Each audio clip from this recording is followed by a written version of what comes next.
Well, a local radio host will sign off for the very last time at the end of this week. For the past 35 plus years, Chris Allinger of Q-Country 103.7 in Ithaca has been a familiar voice in Tompkins County and beyond. I sat down with him in his studio this week to reflect on his career. And the Wake Up Q, good morning to you. 9:19. Oh, what a day. Oh, that's a blue sky, gorgeous sunrise. You could say Chris Allinger was born to be on the radio.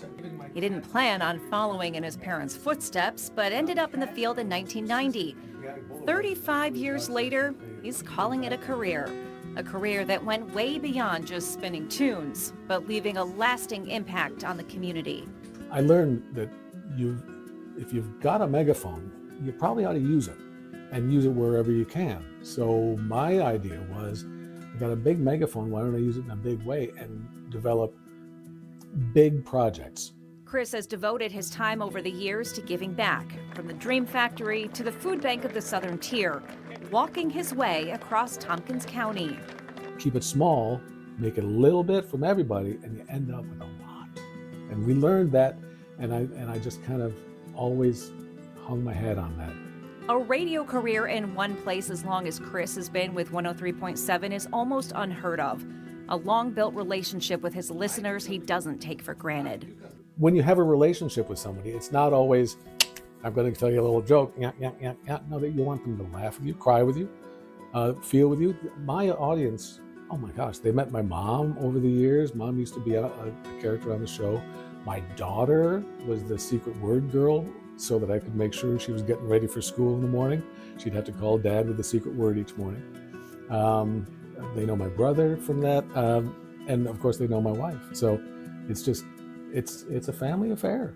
But now he's looking forward to this next chapter, along with his wife Bridget, who also retired from a career in radio.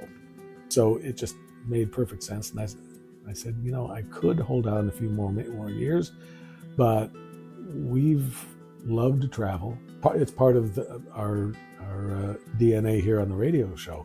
We do an annual trip, and we've created all these wonderful possibilities. So it's time for us to travel. It's time for me to make her coffee every morning, except not just the weekend.